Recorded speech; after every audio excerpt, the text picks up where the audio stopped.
Olá! Sabe aquela dor do passado que vira e mexe e volta para assombrar? Por que será que uma experiência antiga ainda tem tanto poder sobre a nossa vida hoje? Bom, é exatamente nisso que a gente vai mergulhar agora, usando as lentes da psicologia humanista para entender melhor essa história. O nosso roteiro de hoje vai ser uma jornada, viu? A gente vai sair daquela dor de uma memória antiga e passar por alguns conceitos que ajudam a clarear as coisas. Vamos falar sobre figura e fundo, sobre aqueles padrões que a gente vive repetindo e, o mais importante, como a consciência pode ser o verdadeiro caminho para a mudança. Então, para começar, vamos direto ao ponto que mais intriga a gente. Por que o passado simplesmente não fica, bem, no passado?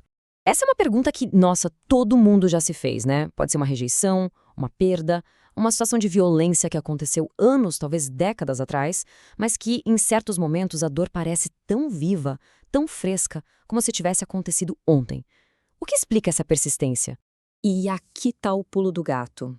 A dor não é só a memória do fato em si. A dor é revivida no agora, só que com a bagagem, com a maturidade, a compreensão que a gente tem como adulto. Aquilo que na infância foi só ruim, hoje a gente pode entender como um abuso, como uma negligência, e essa nova compreensão, esse novo olhar, acaba amplificando o sofrimento. Ok, para entender como a gente lida com isso, é preciso colocar um novo par de óculos, uma nova lente. Vamos conhecer a abordagem que coloca a nossa experiência, a experiência humana, bem no centro de tudo. A psicologia humanista, ela surgiu como uma espécie de terceira força, sabe? Era uma alternativa à psicanálise e ao behaviorismo. A ideia aqui não é focar só na doença ou no problema. Pelo contrário, é olhar para o nosso potencial de crescer, de ser autêntico. Então, o que isso significa na prática? Significa que, para essa abordagem, a única realidade que de fato importa é o presente, é o agora. O passado só entra na conversa por causa do jeito que ele aparece e é sentido hoje, sabe? Nas nossas emoções, no corpo, nos pensamentos que vêm. Tá, mas como a gente sabe no que a nossa atenção está focada em cada momento? A Gestalt terapia, que é uma das vertentes humanistas, traz uma ferramenta visual muito poderosa para a gente entender isso: o conceito de figura e fundo. Essa analogia da pintura ajuda muito a entender. A qualquer momento tem alguma coisa na nossa experiência que salta aos olhos, que chama atenção. Isso é figura. E todo o resto, não importa o quão importante seja, vira o fundo, o cenário. Esse exemplo clínico é simplesmente brilhante, né? Imagina, uma paciente, por 3 anos em terapia, nunca tinha falado do pai, que morava com ela. O pai é uma peça central na vida dela. Tava lá, no fundo da consciência dela, durante a terapia. Ele não era a figura que organizava a dor dela naquele momento. A figura é o que está pegando naquele momento. Pode ser um sentimento de perseguição no trabalho, pode ser um conflito com alguém, ou até uma angústia que a gente nem sabe de onde vem. E o legal é que o que é figura agora pode virar fundo daqui a pouco, e vice-versa. E agora a gente chega num ponto que, nossa, eu acho que todo mundo já passou. Aquela sensação de estar preso num ciclo, repetindo os mesmos erros, entrando nas mesmas ciladas. Sabe por que isso acontece? É como se, lá no fundo, e sem a gente nem perceber, a gente tentasse dar um final diferente para uma história antiga que ficou mal resolvida. E para fazer isso, a gente usa umas ferramentas, uns ajustamentos criativos que a gente aprendeu lá atrás para sobreviver, mas que hoje simplesmente não funcionam mais. Essa historinha é um exemplo perfeito. Pensa só, alguém que está super acostumado com briga, com caos, de repente encontra um parceiro que não entra nesse jogo. A pessoa até tenta provocar, recriar aquele caos familiar, mas falha.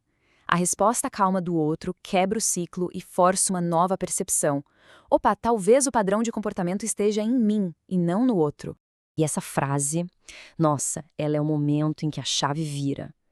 É aquela tomada de consciência que dói, mas que ao mesmo tempo liberta. Reconhecer que não se tem repertório para lidar com algo saudável é o primeiríssimo passo para, de fato, aprender a lidar. Beleza. Mas como é que essa jornada de consciência acontece? Como ela é facilitada? Qual é, afinal, o papel de um terapeuta nesse processo todo? Aqui a gente vê duas abordagens humanistas. Na abordagem centrada na pessoa, a ACP, o foco é total, absoluto na experiência subjetiva de quem está ali. O terapeuta é um facilitador, que vai refletindo os sentimentos para que a própria pessoa amplie a consciência do que ela vive, sem julgamentos. Já na Gestalt, o terapeuta é um pouco mais interventivo, usa técnicas para trazer à tona o que está rolando no aqui e agora. Mas, no fim das contas, as duas buscam a mesmíssima coisa: expandir a consciência. E isso nos traz para o nosso fechamento, para a grande sacada de tudo isso. Se o problema é o passado que insiste em viver no presente, a solução talvez não seja ficar escavando esse passado, mas sim iluminar o que acontece agora. Olha só, que poderoso isso. A mudança não vem de entender com a cabeça por que algo aconteceu, mas de sentir plenamente como aquilo reverbera na gente hoje. É sobre prestar atenção no corpo, na emoção que sobe, no impulso que dá. É exatamente isso. Uma terapia que funciona de verdade te devolve a autoria da sua própria vida. Ajuda a gente a enxergar o nosso movimento no mundo, como a gente começa um conflito, como a gente evita se aproximar de alguém, como a gente busca aprovação. A gente deixa de ser vítima das circunstâncias para virar protagonista da própria história.